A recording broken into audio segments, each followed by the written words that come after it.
একটা সময় ছিল আমাদের সমাজ, আমাদের রাষ্ট্র ইসলাম ফোবিয়ায় ভুগত। এখন আমরা ইদানিং লক্ষ্য করছি, আমরা আমাদের বর্তমান সরকারকে দেখি তারা সংস্কার ফোবিয়ায় ভুগছেন। তাদের মুখে দেখবেন এখন সংস্কার শব্দটা তারা উচ্চারণ করেন না, অথচ যে 31 দফা তারা ঘোষণা করেছিলেন সেটার প্রথমেই ছিল তারা একটা সংস্কারের জন্য এই সুন্দর রাষ্ট্রটাকে তারা সামনে এগিয়ে নিয়ে যাবেন। এখন কথা হচ্ছে সংস্কারকে ভয় পাই কেন আমরা?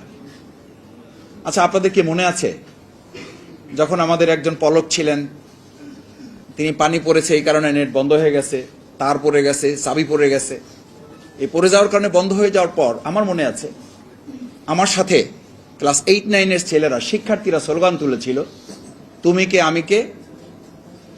এই স্লোগানের পাশে তখন যখন মিডিয়া বন্ধ হয়ে গেল, সোশ্যাল মিডিয়া বন্ধ করে দিল, তখন আমাদের সন্তানরা স্লোগান তুলেছিল, তুমি কে আমি কে, মিডিয়া মিডিয়া। অর্থাৎ প্রত্যেক ব্যক্তি, তখন আন্দোলনকামী একজন ব্যক্তি রাস্তায় দাঁড়িয়ে বলছিল মিডিয়া বন্ধ করে লাভ হবে না, আমরা প্রত্যেকেই আজকে মিডিয়া হয়ে এখানে এসেছি। এবং দেখেন, কোনো না কোনোভাবে এটা কিন্তু মানুষের কাছে পৌঁছেছে। এই জন্য সংবাদপত্রের বা গণমাধ্যমের স্বাধীনতা সম্পর্কে বলা হয়, গণমাধ্যম বা সংবাদপত্র স্বাধীন, কিন্তু সাংবাদিকরা কি স্বাধীন? মাইক বন্ধ করা যায়, কিন্তু মাইক বন্ধ করে কি পোস্ত বন্ধ করা যায়? যায় না।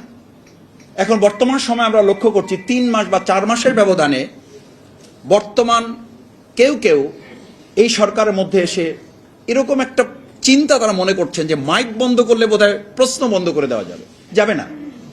যদি যাওয়া যেও তাহলে 24 জুলাই গণ আন্দোলনে ওই সময় নেট বন্ধ করে দিয়ে, সোশ্যাল মিডিয়া বন্ধ করে দিয়ে শেখ হাসিনা একটা কথা খুব আফসোস করে বলেছিল, 2024 5ই আগস্টে মাঠে আমার পতন হয়েছে, কিন্তু তারও আগে পতন হয়েছে এই সামাজিক যোগাযোগ মাধ্যম এবং মিডিয়ার কাছে।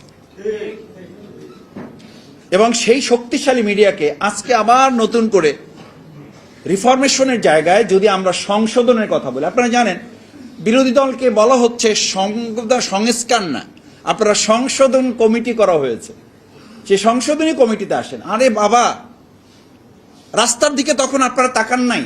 এই জন্য বলা হয় যে 15 বছর বাইরে থাকলে এই আন্দোলনের রাস্তায় কি হয়েছে এটা তো আপনার চোখের সামনে নাই, আপনি বুঝবেন না।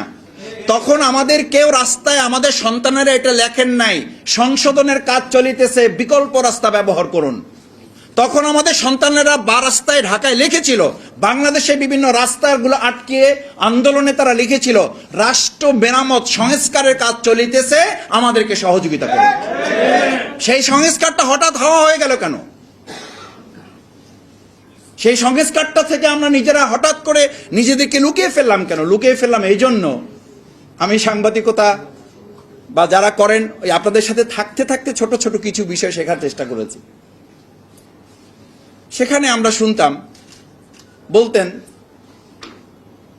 যে দিনে আজকে 1000 শিশু জন্মগ্রহণ করেছে, it is not news. News হচ্ছে একটা শিশু মারা গেছে, এটা হচ্ছে নিউজ। এখন আমাদের সময় এই 4 মাসেও লক্ষ্য করছি একটা উন্নয়নের মিডিয়া রোল তৈরি করার জন্য, আরে ভাই রাস্তা হচ্ছে, এইটা নিউজ না। আমি আমার এলাকায় মাঝে মধ্যে যারা সোশ্যাল মিডিয়ায় কাজ করেন, আমি বললাম ভাই আজকে রাস্তাটা উদ্বোধন করলাম, এটা ভালো করে দিলা না তো? বলছে মাসুদ ভাই কিছু মনে করবেন না, রাস্তা হয়েছে এইটা আমাদের কাজ না, আমাদের কাজ হলো ওই রাস্তায় দুর্নীতি হয়েছে কিনা ওইটা আমাদের কাজ, ওই রাস্তার বাজেটটা ঠিক মতো পাস হয়েছে কিনা, বাজেটটা কার্যকরী হচ্ছে কিনা, এটা হলো আমাদের কাজ। আমরা এখন মিডিয়ার ব্যাপারে শুনি, গণমাধ্যম সংস্কারের কথা আমরা বলেছি কেন? সংস্কারের কথা বলে সেই জন্য যে আজকে আমাদের যে ন্যায্যতার কথা বলা হয়, প্রাপ্তির কথা বলা হয়, প্রাপ্তি যদি নিজেদের বাস্তবায়ন করতে হয়, গণমাধ্যম সংস্কারের প্রশ্ন তো পরে আসবে। যদি রাষ্ট্র সংস্কারের প্রশ্নেই আমরা একমত না হই, সংবিধান সংস্কারের প্রশ্নেই যদি আমরা একমত না হই, সংশোধনের জন্য যদি আসি, তো দাড়িকমা সেমিকোলন পরিবর্তন করে সর্বাঙ্গে ব্যথা ওষুধ দেবে কোথায়, এরকম একটা রাষ্ট্র আপনি সংস্কার করতে পারবেন না। আমরা আইন শৃঙ্খলা কমিটি মিটিংয়ে বসি, আমাদেরকে ডাকা হয় এলাকায়, জেলাগুলোতে, ডানে বামে কথা বলি, যখন অনেক আলোচনা হয়, ডানে বামে যারা বসে থাকেন গুরুত্বপূর্ণ প্রশাসনিক ব্যক্তিবর্গ, যে কি হবে এখন, উপায় কি? বলে যে স্যার কোনো উপায় নাই, সর্বাঙ্গে ব্যথা ওষুধ দেবেন কোথায়? সর্বাঙ্গে ব্যথা ওষুধ দেবেন কোথায়? এরকম একটা রাষ্ট্রে সংশোধন কমিটি করে লাভ হবে না, কমিটি করতে হবে সংস্কার, এবং সেই সংস্কার কমিটিতে বিরোধী দলকে রাখতে হবে।